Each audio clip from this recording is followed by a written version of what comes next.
What if I told you that the most difficult people in your life, the ones who make you question your self-worth, who drain your energy like emotional vampires, who turn your days into inner storms, what if I told you they all came to you for a sacred purpose?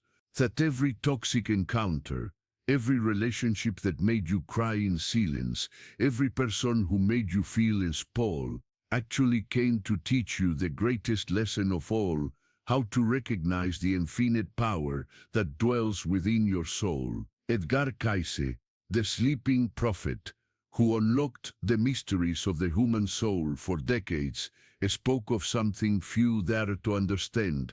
Our encounters are not coincidences, they are spiritual agreements. Every person who crosses our path carries a karmic lesson, a mirror of the soul that reflects exactly what we need to heal within ourselves. And when it comes to toxic people, that mirror becomes even clearer, more urgent, more transformative. Sigmund Freud revolutionized the understanding of the human mind by revealing that our current behaviors are echoes of past experiences, unconscious patterns that repeat themselves like a hypnotic dance. But Cayce went further. He showed that these experiences are not limited to this life. They transcend existences, carry memories of the soul, create bonds that transcend time and space. When a toxic person appears in your life, they are not there by chance. They are a cosmic messenger, bringing an opportunity to break millennial cycles. Imagine your soul as an ancient garden. Over many lifetimes, some seeds have been planted, seeds of love, compassion, wisdom. But weeds have also been planted, fears, insecurities, patterns of submission or control. Toxic people are like unconscious gardeners who come to water these weeds, making them grow until you have no choice but to finally see them, recognize them, and decide to pull them out by the roots. They come to force a silent rebirth in your inner garden. The first lesson Freud teaches us, and which Cayce confirms with his mystical wisdom, is that we repeat what we don't heal. If you always attract partners who devalue you, it's because somewhere deep in your soul there's a belief that you don't deserve to be valued. If you constantly find yourself surrounded by manipulative people, it's because there's still a part of you that believes you need to sacrifice yourself to be loved. These patterns weren't born in this life. They are karmic inheritances you brought to be finally transformed. Cayce spoke of the Akashic Records, a cosmic library where all the experiences of the soul are recorded. Every time you submit to a toxic person, every time you accept crumbs of affection, every time you allow someone to diminish your light, you are accessing an old file, a programming that may come from past lives where you may have been enslaved, oppressed, or learned that your survival depended on pleasing others at your own expense. But the beauty of this understanding is that, by recognizing the pattern, you gain the power to rewrite it. Think of that coworker who always burdens you with extra tasks, knowing you won't refuse, or that friend who only shows up when they need something, who turns every conversation into a monologue about their own problems, or that romantic partner who makes you feel like you constantly need to prove your worth, who gives love in homeopathic doses while you offer yours in endless oceans, who says people are not villains in your story, they are stern teachers who came to teach you where you still need to learn to say no, where you need to build sacred boundaries, where you need to build sacred boundaries, where you need to recognize your own worth. The second lesson is revolutionary. You can't change anyone, but you can change the dance. Freud discovered that many of our relationships are based on unconscious psychological games, patterns of behavior where each person plays a specific role, the rescuer and the victim, the controller and the submissive, the narcissist and the empath. Kaiser taught that these are soul contracts we made before birth, agreements to learn specific lessons through interaction with certain people. But here's the magic. When you stop dancing your part in the toxic choreography, the whole music changes. When you stop being the compulsive rescuer, the victim needs to find other resources. When you stop accepting crumbs of attention, the narcissist loses the audience that feeds their ego. When you set firm boundaries, manipulative people need to look for other targets. You're not being cruel. You're freeing yourself from a role that no longer serves the growth of your soul.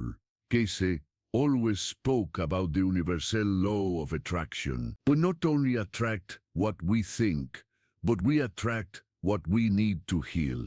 If your emotional energy is constantly being drained by toxic people, it's because there's something in your vibration that's sending a signal to the universe. I'm available to carry pains that aren't mine.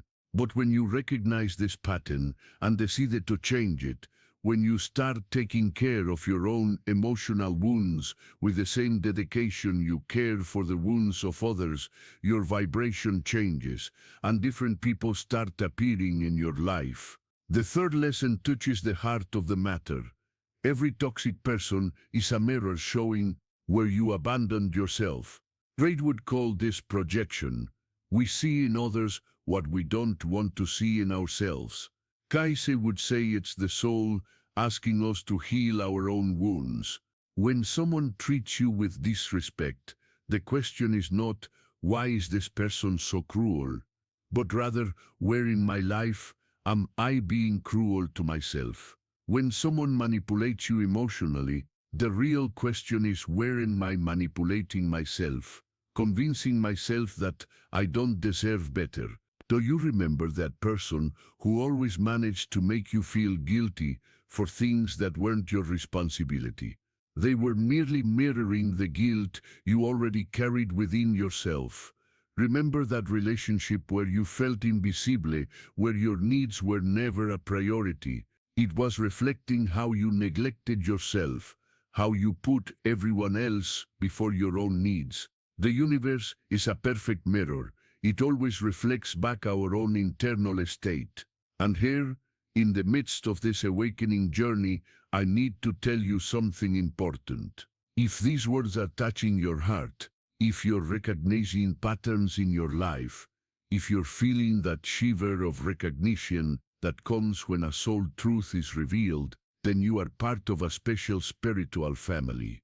People like you, who seek to understand the deeper mysteries of the human experience, who want to transform pain into wisdom, who believe there's a greater purpose behind every encounter. These people are rare and precious. That's why I invite you to join our community of awakened souls. Click the subscribe button and turn on the notification bell, because every week we share insights that can transform your life. It's not just about watching videos. It's about being part of a movement of people who have chosen to stop being victims of circumstances and become conscious creators of their reality. It's about belonging to a space where your pains are understood, your quests are validated, and your healing journey is celebrated. Your soul deserves this gift. Lesson 4 reveals a secret few know. Toxic people are lost souls seeking light, but you're not obligated to burn yourself to illuminate them. Case taught that some souls choose darker paths in this life, not out of malice, but out of spiritual immaturity. They haven't yet learned that true strength comes from love, not control. That true security comes from connection with the divine, not manipulation of others. That true happiness comes from loving service, not selfish exploitation. Freud spoke about psychological defense mechanisms, ways the mind protects the ego from unbearable pain. Toxic people have developed extreme defense mechanisms, narcissism to protect wounded self-esteem, manipulation to control a world.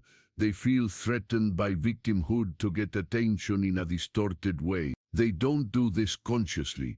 They're operating from deep wounds, often from past lives, that they haven't yet healed. But understanding this doesn't mean you should accept destructive behaviors.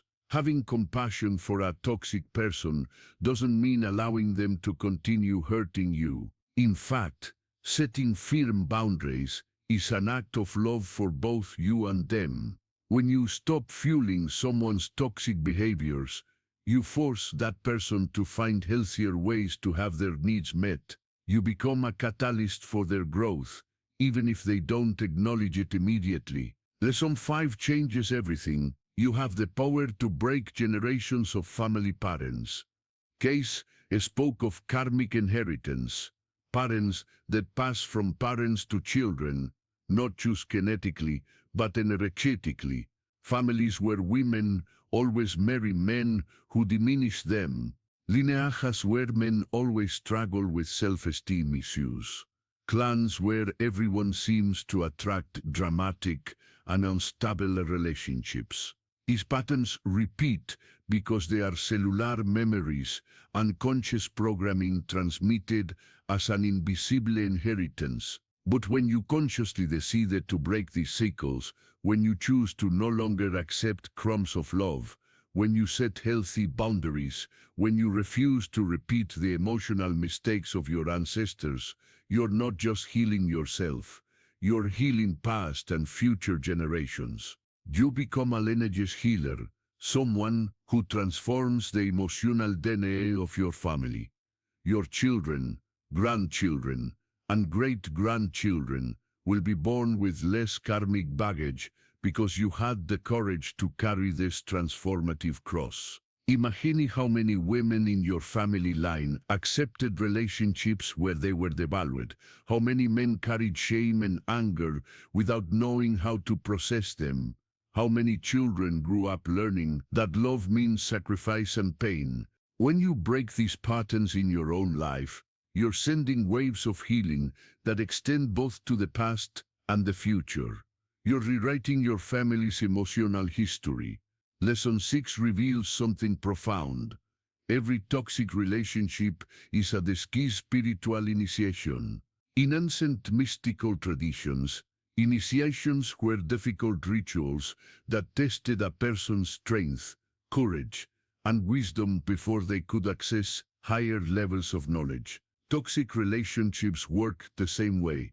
They're involuntary initiations that test your ability to maintain your emotional integrity under pressure, to love yourself when others fail to love you, to find your inner strength when everything around you seems chaotic. Kais said, the soul chooses its experiences before birth, including the difficult people it will encounter along the way. From the soul's perspective, there are no victims, only students at different stages of learning. This perspective doesn't diminish the pain you've felt or validate abusive behaviors.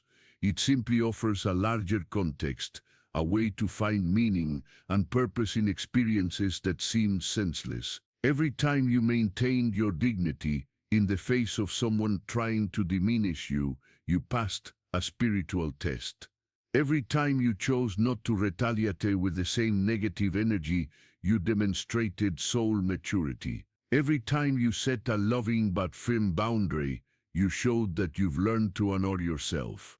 These aren't just psychological changes, they're spiritual evolutions.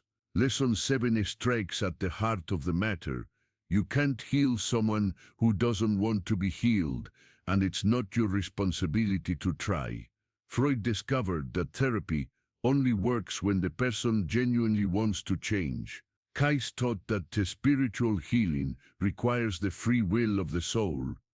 No one can be forced to evolve. Toxic people often prefer their destructive patterns because they're familiar, predictable, and offer a distorted sense of control. Many empathetic souls get lost trying to save people who don't want saving. They confuse compassion with codependency, love with sacrifice, care with control. They spend years of their lives trying to be enough light for two people, enough love to heal wounds they didn't create, enough patience to make up for the emotional immaturity of others. But the truth is, each soul has its own ripening time, its own learning journey. When you finally understand that you can't change anyone, an immense freedom opens before you. You stop spending your precious energy trying to convince others of your own worth. You stop emotionally exhausting yourself trying to be understood by people who have chosen not to see you. You redirect all that energy to your own healing, your own growth, your own happiness. And paradoxically, it's precisely when you stop trying to change others that you become such a powerful example that some may be inspired to change on their own. Lesson 8 reveals an ancient mystery. Like energies attract, but opposite energies teach. Kaise spoke of vibration. Everything in the universe vibrates at specific frequencies, including our thoughts, emotions, and intentions. When you're vibrating at frequencies of low self-esteem, emotional neediness, or a need for approval, you naturally attract people who vibrate at frequencies of control, manipulation, or narcissism. Not because you deserve to be mistreated, but because these energies complement each other in a dysfunctional way. Controlling people need someone to control. Manipulators need people who are easily manipulated. Narcissists need an audience that admires them unconditionally. And people with low self-esteem, abandonment wounds, or square complexes unconsciously offer exactly what these toxic personalities seek. It's like a magnet. Opposite poles attract with a powerful magnetic force. But when you begin to heal your own wounds, when you raise your vibration through self-love, self-acceptance, in the establishment of healthy boundaries, something magical happens. The people who previously attracted you begin to feel uncomfortable with your new energy. They may try to pull you back into the old pattern. They may criticize your changes. They may even disappear from your life. And that's perfectly normal. You're simply no longer offering the energy they need to maintain their toxic patterns. Lesson 9 is liberating. Forgiveness doesn't mean forgetting, and setting boundaries doesn't mean a lack of love. Kais taught that forgiveness is primarily an act of personal release. You forgive not because the other person deserves it, but because your soul deserves to be freed from the weight of anger and resentment. Forgiveness is like removing invisible chains that keep you energetically connected to people who have hurt you. But forgiving doesn't mean you should allow the person to continue hurting you. It doesn't mean you should trust again someone who has repeatedly broken your trust. It doesn't mean you should open the doors of your heart to someone who has shown they don't know how to honor that gift. Forgiveness is an inner release, but boundaries are an outer protection. Both are necessary for a healthy emotional life. Some people confuse setting boundaries with a lack of spirituality, as if being an evolved person means accepting any behavior. But Case taught the exact opposite, that learning to say no is one of the most important lessons for soul growth. When you allow others to mistreat you, you're not being loving, you're being negligent towards yourself and also towards them, because you're allowing them to continue in patterns that prevent them from evolving. The 10th and final lesson synthesizes everything. You came into this world not to suffer, but to learn to love, starting with yourself. All the toxic people, all the difficult relationships, all the moments of emotional pain you've experienced have all been steps on a staircase leading you to the same conclusion. You are worthy of love, respect, and happiness exactly as you are. Not because you're perfect, but because you are a unique and precious expression of the universe's creative energy. Kaise spoke of the soul's purpose. Each person comes to Earth with a specific mission, unique gifts to offer the world, a particular light to shine. But when you're constantly being diminished by toxic people, when your energy is being drained by unbalanced relationships, when you're spending your life trying to prove your worth to those who have chosen not to see you, you can't fulfill your true mission. You can't shine to your full potential. Imagine you're a star. You came into the world to radiate light, warmth, and beauty. But if you spend your whole life surrounded by people who function like dense clouds, obscuring your brilliance, absorbing your light, making you doubt whether you really have anything valuable to offer, then your star never gets to shine fully. The world is deprived of your unique light, and you are deprived of the joy of fully being who you came to be. But when you learn these 10 lessons, when you understand that you have the right and the responsibility to protect yourself energetically, when you set loving but firm boundaries, when you choose to surround yourself only with people who honor and celebrate who you are, then something extraordinary happens. Your natural light begins to shine unobstructed. Your creative energy flows freely. Your capacity to love, starting with yourself, expands infinitely, and then you realize that all those toxic people, however much pain they caused, were fundamental teachers on your journey. They taught you about your own worth by contrast. They forced you to develop emotional muscles you didn't even know you had. They prepared you to recognize and value truly loving relationships when they appeared.